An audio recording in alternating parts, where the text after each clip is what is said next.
Welcome to the Town of Richmond Water and Sewer Commission meeting, May 20th, 2024.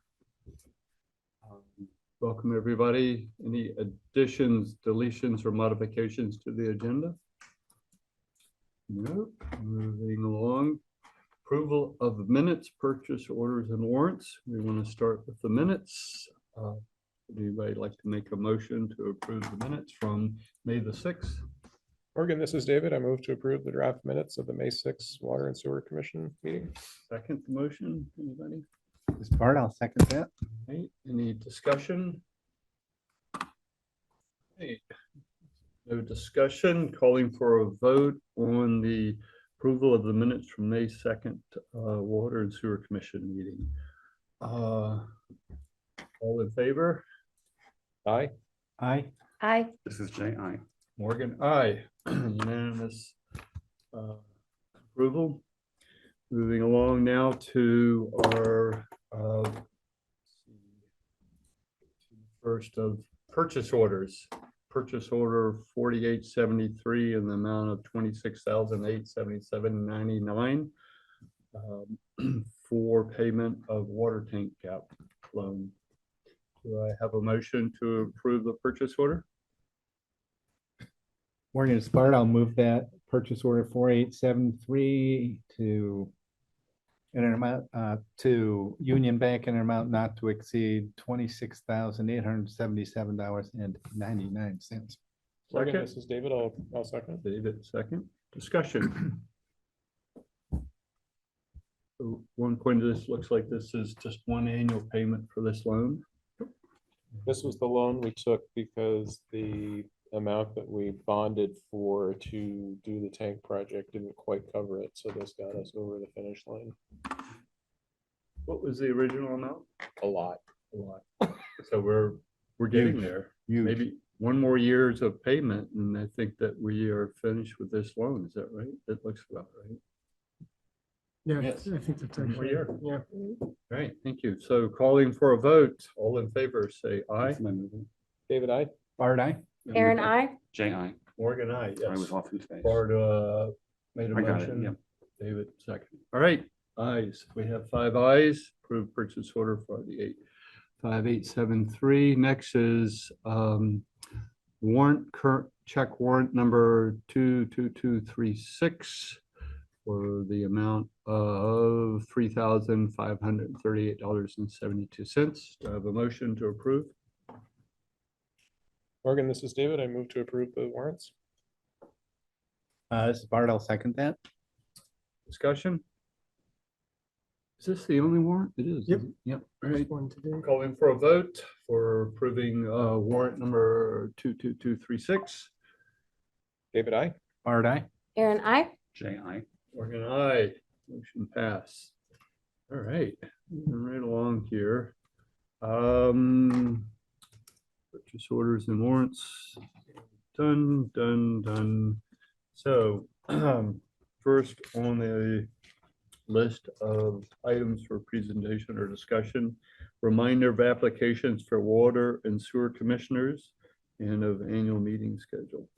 So if you don't have your letter in to be on this famous commission, please send us your letter. Please. And then the other is also a reminder of our annual meeting scheduled for Tuesday, tomorrow, May 21st at 6 p.m. Mm-hmm. Okay. Right here in this room, In this, that's right. in In this room on Zoom. what is this room called? The third floor conference room. Third floor I conference. saw it somewhere. Third floor conference room. Okay, great. Next up, any discussion on any other? Nope.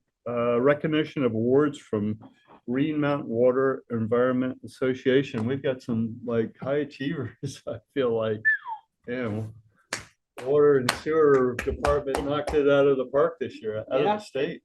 It's nice that somebody else out there is recognizing the hard work we're doing. Mm-hmm. Um, Now, is this because we have a great product and we provide a great service, or is this because we endured and we were washed out, flooded out, A rained little bit of out, everything. I mean, stormed out, broken pipes, flooded pump stations, everything. rescued from the plant with a front end loader? They take everything into consideration. You know, the water operator, we're really have strived to make everything good there, and going forward, we're trying to make it as easy and as good as we can. And it's not just me, it's Brad and Mike right now, and everything, you know, Brad also is getting an award, and they also look at the plant that we have and what we're doing with it, and for wastewater, and you know, the water house. So they gave us excellent for those two things, plus, you know, an award for me and an award for Brad. So we're really trying. I mean, Yeah. and it's nice when somebody recognizes you for it. So I want to say, I think probably speaking for everybody, that we appreciate the integrity of Well- doing a great job and the amount of hours. It's not a 9 to 5 banker's No, it is job. not. Nothing against bankers, but and it's, you know, it's a tough job, you know, not as tough as farming, but. you know. It's rewarding though in the end. That is pretty tricky. Is it? Okay, right. I What? wouldn't know. It's up there. It's up there, okay. What? All right. You said not as hard as farming. I said, I think Well, you it's might be getting working pretty harder. close, but- Speaking from somebody that knows. the Maybe job. after the 20-year upgrade, they'll be even, but I think Yeah. right now. I mean, yeah. All right, well, that's Maybe- good. But Should we read the you awards for the know, record? What's Should that? we read the actual awards? Oh, for the yeah, record? yeah, I'm sorry. Just to make sure. Yeah. So these come from the Green Mountain Water Environment Association. So Steve Cote won the Michael J. Garofano Water Operator of the Year Award. Brad Snow won the Bob Wood Young Professionals Award. And then the facility as a whole won the Facility Excellence Award for water and the Facility Excellence Award for wastewater. So I'd say that's a clean sweep. Yeah, it's amazing. It does seem like a clean sweep. Are there any awards that you didn't win? I don't know. I didn't know we were winning these. Truthfully, I didn't know anybody was, It was a thing, yeah. Right, right. Well, but congratulations. they Yeah. are. So they take notice. Who do they get input from? The state? They do, it's other operators, other professionals, I think like Holt Tanner may be involved. There's, you know, engineers, other, you know, like, the rural water. Some of the people sit on the boards. Eileen, from Endine, I know she sits on, she might be like treasurer or secretary or something, so I know she's involved, but there's a group of like 8, I think, that does the voting, and, you know, I feel pretty confident that they're taking notice that we're doing what we're doing with what we've got. With rubber bands and duct tape, they're doing Yeah. pretty good. Good, all right. I'm just reminded in state government, there was a thing called the Phoenix Award. And I don't know if you all know what a phoenix is, but it's an animal that dies in flames and then is resurrected from the ashes. And it was given to individuals or teams that sort of arose from the ashes of a challenge to be exemplary. And it seems like that's sort of what would fit here. Yeah, I mean, I think it is a team effort, and, you know, I think we all take pride in what we're doing and trying to move forward from where we are. And it's been trying, but we're all working for the same goal. So.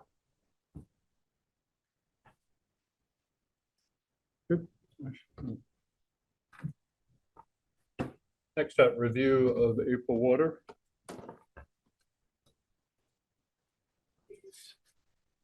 So Much to say. So, perfect score. I would like Where are all the yellow parts? to take note for this. It has taken us a while to get to this point, but you should not see any yellow. I'm not saying we won't have any, but we have figured it out. It's not rocket science for us now.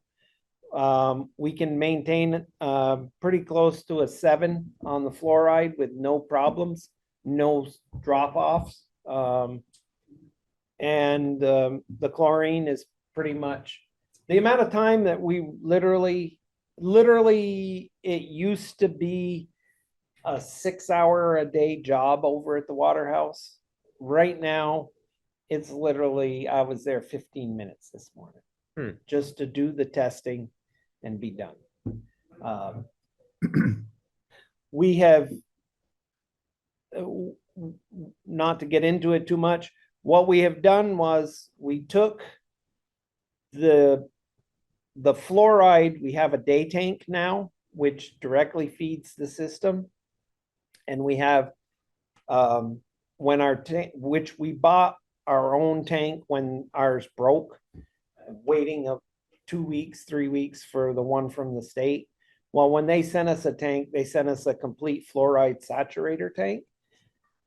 So we now have that set up. That makes the fluoride concentration that we transfer once a week to the day tank. And that's how we're able to maintain our fluoride numbers. And then the chlorine, we have modified that to be, we use straight chlorine now. Our pump is turned way, way, way down, and our numbers are just rock solid all the time. So it really, we should be able to maintain numbers like this for, or whatever the numbers you guys tell us or the state tells us, without any problems.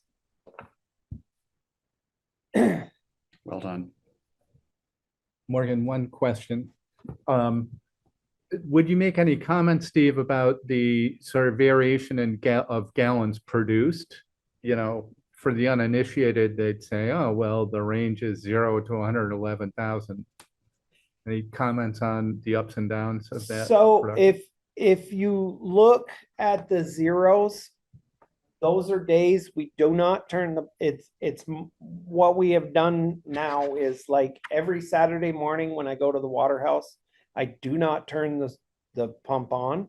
I transfer fluoride to the day tank.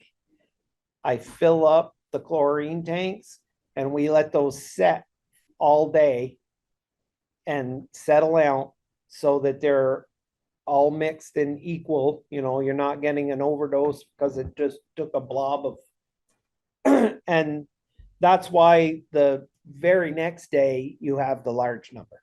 Because on Sunday, it's usually a smaller day. But we just turn the pump on and let it pump all day. It fills up, shuts off.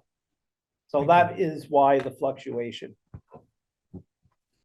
Thank you, Bart, for pointing that out.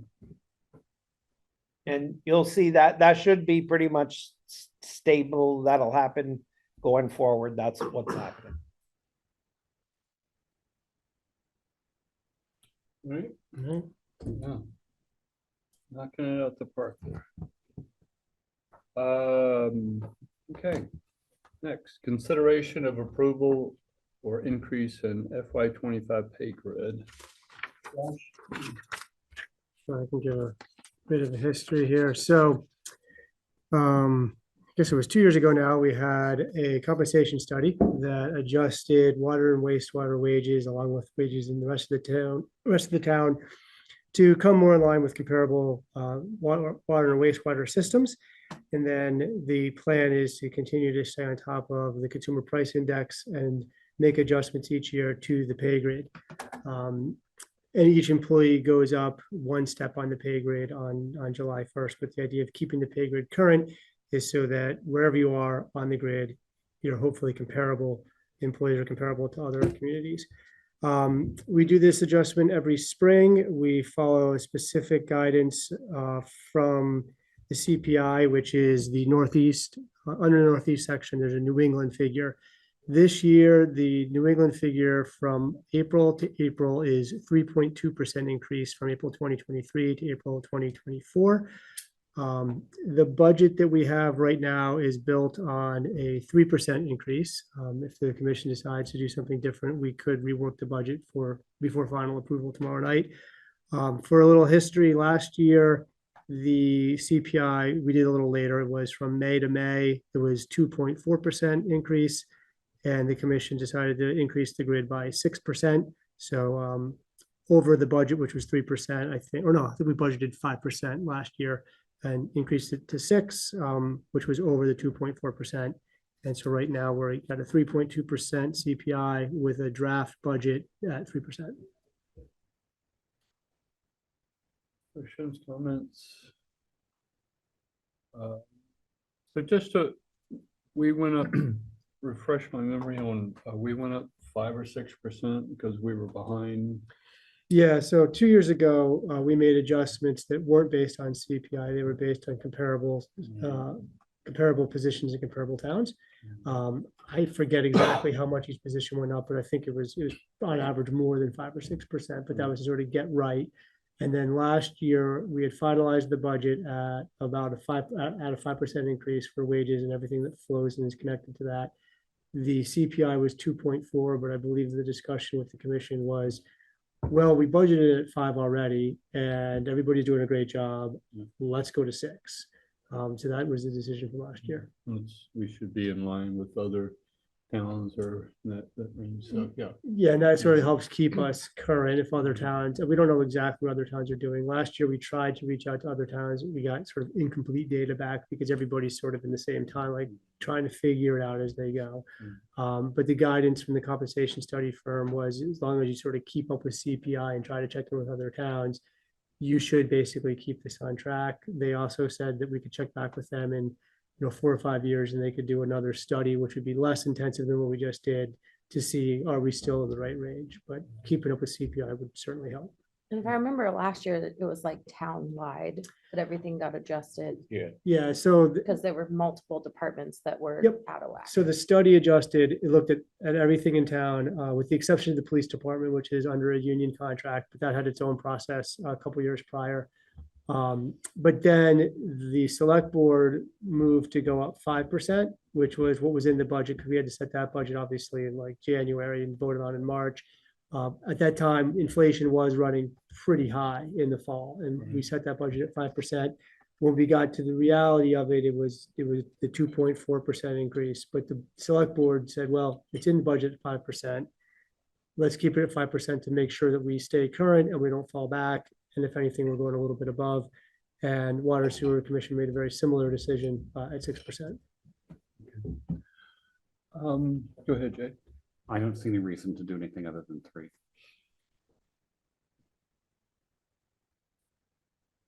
I hereby move to increase the, sorry, need to get the motion back up. Well, we don't need to make a motion. Right? It's in the Yeah. thing. No, Yeah, I put it do. with a blank percentage. It'd be good to have a motion. Oh, I I move to see. increase the pay grid by 3%. This is Bart. I will second that. Okay, discussion. What would a 0.2% additional increase be dollar-wise in the budget? Whew, I did not run those numbers. It probably wouldn't be a lot. But we could rerun the budget for tomorrow if you wanted to go to 3.2 and have an accurate budget. You mean go to 5? No, go to the From 3.2 CPI Got it. rate. To match it exactly. I have no objection to that. I can amend my motion if you wish. I will amend my motion to move that we set the wage increase to 3.2%. I move to increase the pay grid by 3.2%. Is that acceptable? Having seconded, I would also second the amended motion. Thank you, Okay. sir. Further discussion? Will we be able to see that reflected in the budget? Yeah, I think, One workday? yeah, I think that should, I mean, it'll be, I don't think it'll be too bad. There'll be a little work on the wages and then we'll have to just sort of carry it through to the rates. It'll take a little bit of time, but it should be doable by tomorrow. And if for some reason it's not, you can always bump the budget. We could do a presentation and talk about it, and then you can vote on June 3rd. You voted on it at meetings after annual meeting in the past, if something's come up. But I think we could probably make that adjustment without too much trouble. Maybe you can come up with a a ballpark just to give people? Yeah, I think, I mean, a lot of it relies on Connie kind of going back through, but it's only 4 positions we're talking about. If it was a town budget, it would take a little bit more time. But once she does those 4 positions, carries that out to things like VEMR's and social security that are tied to that, then we'll have to update. There's a few other things that I'll have to update with like unrestricted funds, the, what am I thinking of? Fire protection, and that'll flow through to rates, some of those charts. Shouldn't take much more than an hour between the 2 of us, I don't think. Probably looking at $1,000. It might be something like that. It's probably not going to be a huge change. I mean, let's look at what's on the wages themselves. I more just wasn't sure if it was something we'd be able to see tomorrow, or if we needed to like I think we should be- put that out if, in the event that we had an audience, so that they could look over it Yeah, I think, before the warranted meeting. I think it, well, I think we can have it ready for tomorrow's meeting. I don't think I'll have it in advance. And again, it's probably not going to be a huge change. 0.2% shouldn't be that bad. Okay. Calling for vote to pass the motion to increase pay salaries to 3.2%. David, I. Bart, aye. Aaron, I. Jane, aye. Morgan, aye. Motion passes. Thank you.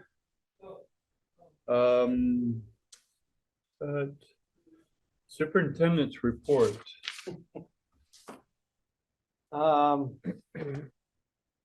It's been a very trying couple of weeks at the wastewater plant. A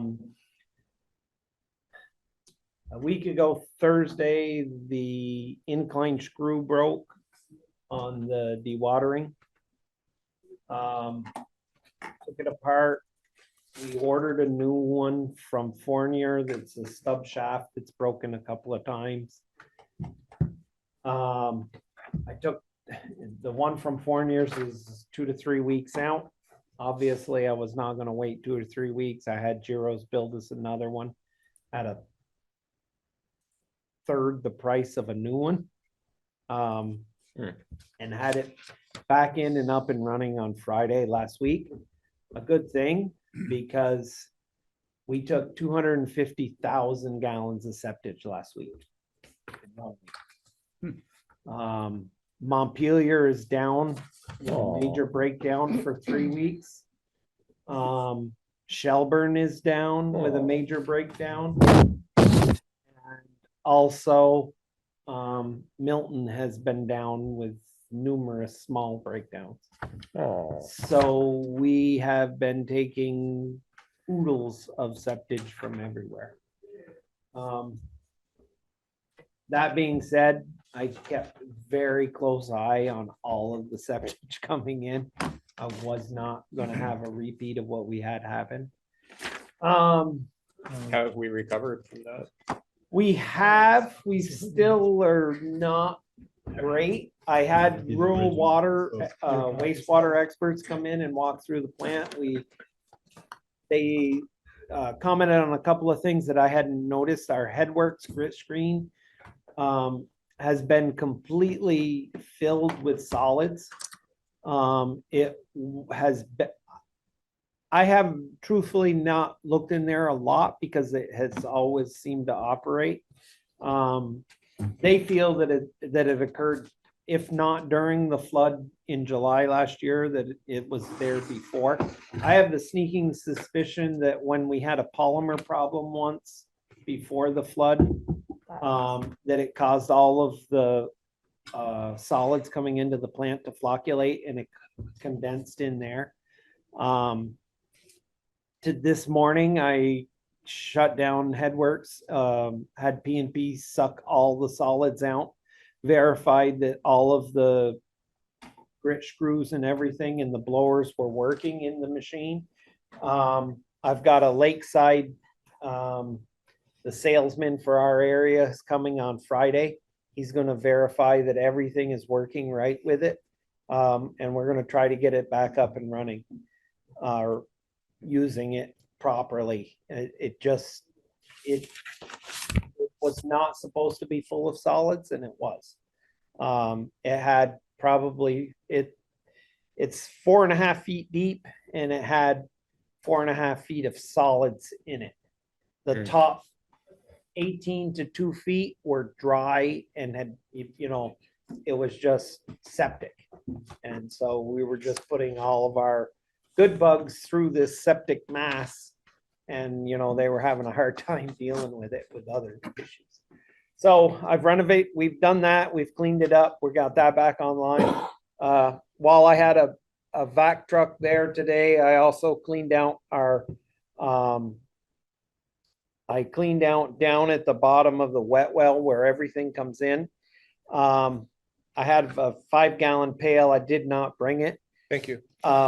Basically rocks and pieces of asphalt and crap that has come down through the plant and settled into the bays. There was some steel that we pulled out. That's all clean. And I have Giro's working on building us a bar rack, which will go in place to prevent, it will mean having to clean it multiple times, but operating the plant the way we're operating it, and not having the wet well full all the time. We'll be able to monitor it from up above and see as things accumulate on this bar rack, we can go down with a rake in a 5-gallon pail and clean it off. That should keep all of the steel, all of the 2x4s, all of the debris from ending up in any of the pumps that we currently have right now and the new one that we're trying to get to put in. Would those be coming in through manholes that have come off the collar? How What? would those get into the system? How to what? Rocks, asphalt. You tell me. I mean, it goes, I'm pondering this thinking like, do you need like a catch basin upstream of it, where no, it would settle out? the or- way the wet well was designed, and I found some of the original bar racks, there were supposed to be bar racks in place in the wet well. The way the wet well had been used in the past was it was used as an equalization basin. So basically you would flood it and it would stay full. So the bar racks don't work then because everything just goes over. If the wet well, which we have been able to do since August of last year, we keep it empty and we just use as it comes in. So the channels are actually used. The bar racks fit in the channels. The problem is everybody tells me the bar racks that we have are not close enough together to get the stuff that we need to. So Giro's are taking the ones that we have and they're adding some more dividers in them so that instead of being a 1.5 inch space, they're going to be like 3/4 of an inch. And that's what everybody says we need. They recommend that. So that's kind of prevailing or best practice. It's about the screening. Yeah, that's supposed to, you're supposed to catch that piece of steel there, not in the influent pump. And this might be a stupid question, but then what do you do with the things that you catch? They The go same in- thing we do with them now, except we don't dig them out of the pump. We just go down and clean them out, put them in the Put 'em in a dumpster, dumpster, and then that goes. or bring them for show and tell. And Steve, since it's in the channels, if it ever got clogged, water would just overflow. It can, yes. So it's not gonna make a big backup Right, problem. it will not back up the system, it just would overflow and go around. But since we can watch them from up above and, once a week or twice a week or whenever we feel we need to, we can just go down with a potato hook and just scrape the bar racks. That's standard practice at a lot of plants. They have a bar rack protecting the influent pumps. And that's the way this plant was originally designed to run. They were just all taken out because they were using the wet well as an equalization basin and it was just simply easier to let the wet well fill up and deal with the debris in the influent pumps. How big is this screen? The one that they're building is gonna be about 18 inches wide, which will fit exactly in the channel, and it's about 20, I think it's about 26 inches long. And basically it will go into the channel like this, so debris comes in and the flow can actually just go up and over and drop back down. It's kind of and levels out, but it's designed to sit in the channel, and this part sits there's a angle iron in the cement so that the pressure coming against it is how the flow works, and any of the debris will just accumulate on it At the bottom. and go up and over. Are you gonna start a lost and found? Depends what we find. Quartz, large quartz Um, stones. Rubber So duckies? basically, Mike was on vacation last week. Brad's been out, so I was on my own. How was Brad's health? What? How's Brad's health? He If was you're back at in the liberty to hospital a little say. bit this Okay. weekend, so he's still not Great. doing real well. Mhm. We've got him a laptop. He's doing some computer work for me from home, which takes the load off some of my stuff. We still have a clarifier that is down, and I'm still working on getting that, but prioritizing. I was not gonna go 3 weeks without having a way to dewater, especially knowing that everybody else in the neighborhood is broke down. So we took another 50,000 today, so we're on track to be another 250,000 this week. So the press has been running great. We received the flocculator and all of the parts with that. We received the new PLC. I will not schedule to put those in right this second. We are operating. Today, the air compressor for the press broke. I went to the shelf and grabbed the box that says spare air compressor for the press.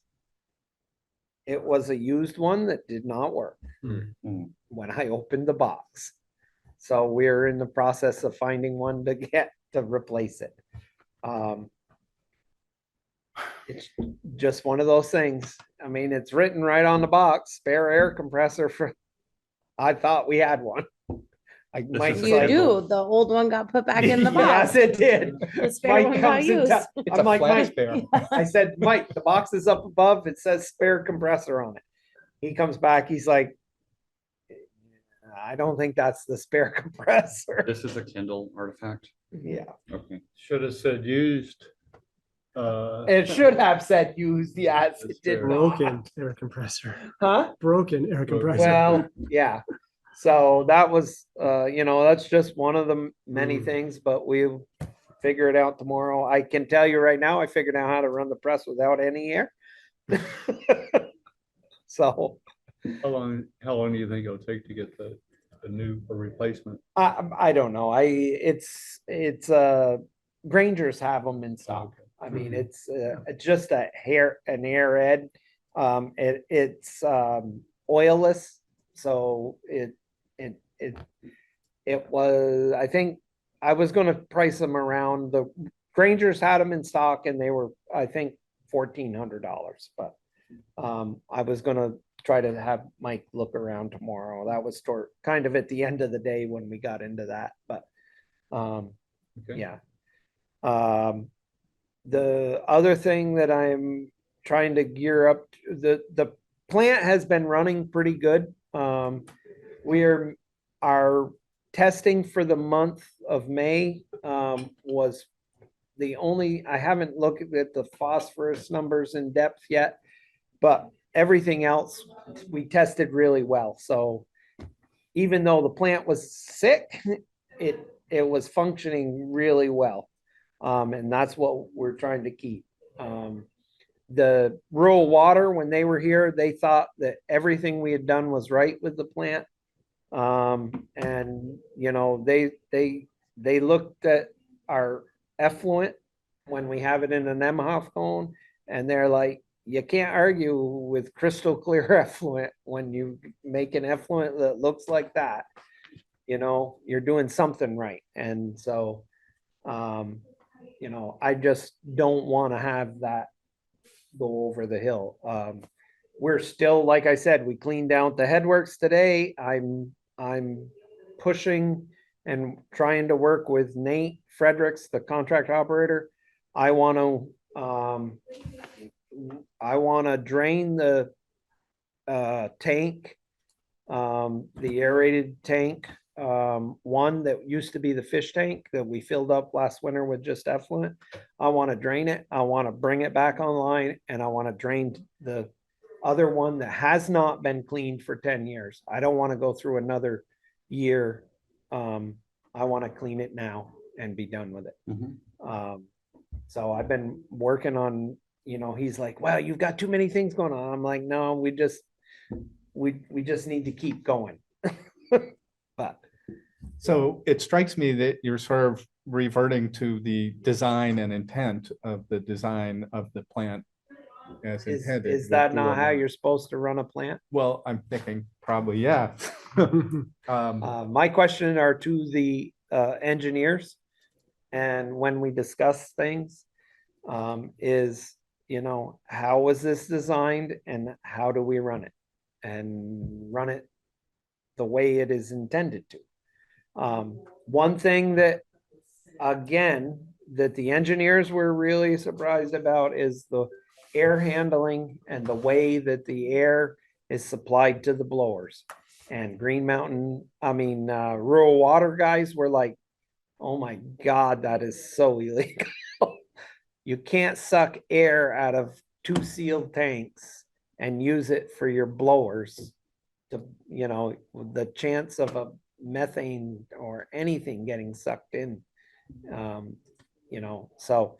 Saw the door was open. Well, we leave the door open, but we're also, I have the cover off of the air intake inside the shop now, sucking mostly out of the shop air. It's very loud. We wear earplugs out there, but I think it's better for what the blowers that we've got to, you know, we're looking at a couple of years before we get new ones. I'm just trying to make everything work right with what we got. I will also say we have 328 water meters that arrived last week. They're sitting there. I'm waiting for the infrastructure to arrive, the receivers and stuff that have to get it installed first. They're supposed to be here the first week of June. So some of that stuff, we got a lot of stuff, new stuff sitting over there. And Just not an air compressor. I'm working on scheduling some of it. The flocculator and some of those parts, I think we are going to put in. I'm not looking to shut down and put the PLC in right now, because that is looking like it's going to be maybe a 2-week period. But the flocculator, it might be a 2-day, maybe even a 1-day switch. It looks pretty much like I can get the piping and stuff all done ahead of time, and then it would be a simple plug and play. So I've got a few questions for Fournier to answer on that, but my intent right now is to keep that brand new PLC until, if we can limp along till fall, when we can do it at a slow time, and that's when we'll do it. I think we're limping along right now okay. I think if we could get the flocculator in, we'd be okay. And just keep going the way we are. Not looking to shut down for 2 weeks right now, especially with everybody else shut down. I think that is a really interesting manifestation of the septage hauling business, if you will, with a handful of receiving plants, that they're the vagaries of what's going on with the other plant. I would also add that I'm struck that the flocculator is my favorite term for a piece of equipment. Well, in that's the what it's called. equipment plant, which also reminds me of the throbulators, which Oh. was for those of you who don't know, a rockabilly Yeah. band from 1982 to 1991 in Vermont. At least we don't need a fibrillator. We needed one of them. Defibrillator. So I've got one comment, and that's just thinking about flooding's not going to go away in our lifetime.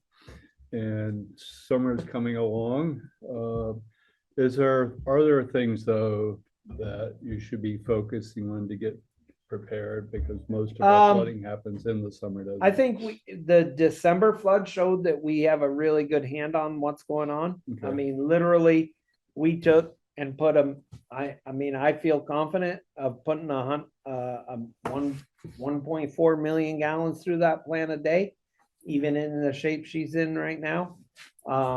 If I have one empty aerated basin, I think it would even be easier. The July flood, we diverted some flow into that, one of those. So if I have it and it's maybe half clean or in the process of being clean, you know, you sacrifice it and use it as a equalization basin and empty it out as you go. That's what we did in July, but in December, we put it all right through the plant. We just turned everything up and gave it its best. And the biology in the plant, the microbiology, since Friday, I would say, is 100% back to normal. It's still not acting the same as it was as far as the dissolved oxygen, but the amount of biology is awesome. Okay, great. And so we've done everything right there. We're as prepared for a flood as we can be. Right. I'd say there are things now that if a flood was to occur, the water house gets shut off. We know everything we have to do to get us through a flood. I don't think we would have to be on a boil water if it is explained to the state that the water house is shut off and we are solely functioning with the tank water that's already been put up before. Coordinate it, yeah. That gives us 10 days to get whatever problems occur at the water house back up and running. The pump station, I have pretty much, as soon as the pump station floods over, shut it off, shut it down. I have a pig, which is nothing more than a plug. Put it into this, we purchased that last year, so we have it. Plug off everything on that side, and we just pump it. I mean, it's a little bit of money that we have to pay to pump it, but it's not money that we're not discharging anything into the river then. It is totally sealed and ready to go. Right. Okay. You know, it is the fact of a flood. I mean, we're gonna have to pump it until we come up with some other way of keeping our pump station operable during a flood. This all sounds brilliant to me. Do you have this written down, sort of a flood reaction protocol? Like We're working on gonna do one. this and this and Yeah. this. Seems like We that's are prudent. working on all of those things. I mean, we have had to start from what happens if we have a power outage. So we have really started from all of this stuff is Square getting one. written down. It's getting in digital form and a hard copy at the water house, at the and at the treatment plant. I have a laminator if you need to borrow it. No, you do. Mhm. There Those are was good something I floods. needed laminated recently. Let me know. Is this something that we want to post just to show that we're prepared, or? I mean, just to- I mean, these are all things that are come about from dealing with the last two floods that I dealt with last summer. I mean, we really we know what to do now to shut the well off as soon as the water tank is full. Even before the water starts to come up, even if there's a chance. Shut it off and then you do not, it's sealed. You're not pumping. There's no contamination chances from the flood into your system. Your system is sealed and you're using just the water in your tank. So that eliminates the boiled water. And that puts us on, you know, like I said, it's a time, 10 days before that tank is empty, that we need to be up and running. No, I only mention that is to show maybe residents of the town that we are prepared. Well, we're trying, we have things in line. Right. I mean, there are more I'd like to do, but we're limited. I mean, there are some manholes that I want to add to bring them up because they are below and there is some overflow during the flooding times. But you know, those things are so minor, to keeping water for everybody and to keeping the plant, you know, up and running as best we can and not flooding the pump station, you know, across the river. So, Okay, great. While do you want to segue right into the water tank inspection? Tyler was supposed to, Well, I can give that, you guys ready to move on? I can talk about that. So. yeah, go ahead. Yeah, so Tyler did have a chance to look at the video, which we talked about at the last meeting. He noticed that there were some cracks. He talked about being able to come to this meeting. I think he can't make the June 3rd one, but the June 17th, 20th. He said he could come to that one. And he'd have some snippets of the video to show, explain what he sees. But he also couched that in, he's not the water tank expert, but he can give a good idea. And he would recommend an engineer that specializes in water tanks to follow up. In the meantime, I've notified our attorney and VLCT Passive about what's going on. I have a meeting with them. I think it's Wednesday or Thursday of this week, a joint meeting between our attorneys and Passive to talk about what next steps could be taken. I think their first step is going to want to be to look at the designs, the contracts, understand how it was designed, and then try to look at an independent engineer report. But I will have more information at the next meeting based on how that meeting goes later this week. And I reached out to Paula Jackson. She's on rural water, and she has, I think it's All Earth water tank. She owns a company that does water tank sealing and stuff. I reached out to her after talking with Tyler to see about getting some companies. There are companies out there that do this job of sealing the tanks from the inside while they're full. Her company does not. It would have to be drained in order to be done. But she didn't have any companies that did it, but she knows there are some. So we're looking into that to see what kind of a thing that will entail.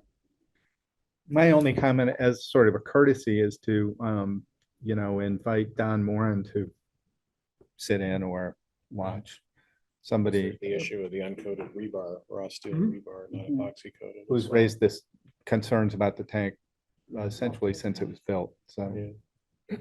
Okay. Noted. Sure. All right. Any other questions, comments? Update on next steps for 20-year wastewater treatment facility study. Sure. So Hoyle Tanner submitted, so they're basically done with the design or the preliminary engineering report of the study. The next step is to move on to public outreach and move towards a bond vote, like we talked about with them about a month ago. They've submitted an amendment to the agreement to the DEC. Once the amendment's approved, then Hoyle Tanner can start to move forward with building that website that they shared with us at the last meeting, and gathering any sort of frequently asked questions and start to move forward towards a bond vote. They said it's not out of the realm of possibility that we could get there for the November election, but March is probably a little bit more realistic based on the amount of data they want to gather and public outreach and education that would need to be done between now and when the bond vote occurred. I asked about if we should be able to secure any secondary funding or confirm any subsidies from DWSRF or CWSRF prior to the bond vote. They said that the subsidies really are dependent on having a positive bond vote. So unfortunately, you have to say, we're gonna bond for up to this amount, subject to reduction. In the FAQs, we might be able to talk about some possible subsidies, but we can't promise anything until a later date. We do have an application in for congressionally directed spending, which if that comes through, we could talk about that and possibly reduce the amount of the bond vote. But that's really the only outside funding source that they've identified that could help reduce the amount prior to a bond vote. You know, I'll just observe the state folks were supportive, enthusiastic about maintaining our wastewater treatment capacity for septic haulers. And I've raised this before. Well, it's not just the design, it's the construction. So how much do you like this idea? How much do you like this idea?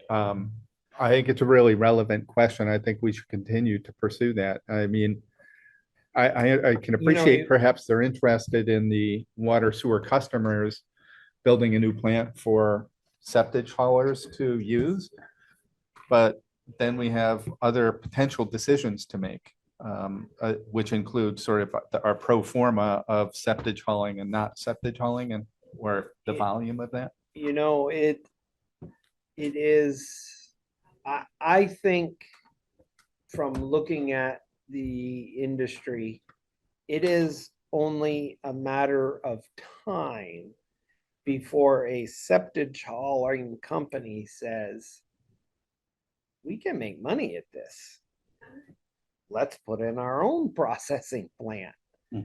I mean, it is only, they have them in Canada.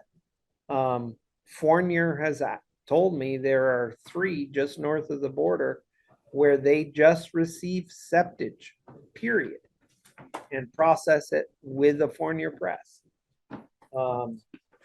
And you know, it's only a matter of time before you see a septic hauler saying, "Ooh, well, let's see, where can we put one and how can we do this?" So we'll circle back around. I think there's going to be quite Yeah. a few conversations over the next month over bonding and this. Update on status of Tilden Avenue, Bridge Street, Cochran waterline. So a few months ago, DWSRF had requests for some more documents that Tyler and I were able to provide to them. Haven't heard back from them since then. So I think they have everything they need and they're reviewing our application.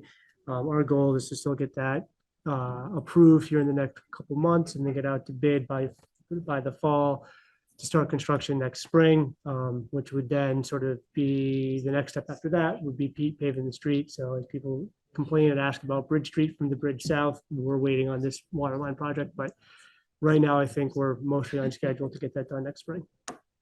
And there will be the stormwater project on Tilden that everybody will Yes. think will be this water Yeah, project. and Pete is still working on getting out to bid for that one. I think he Yeah. wants to go out to bid on that.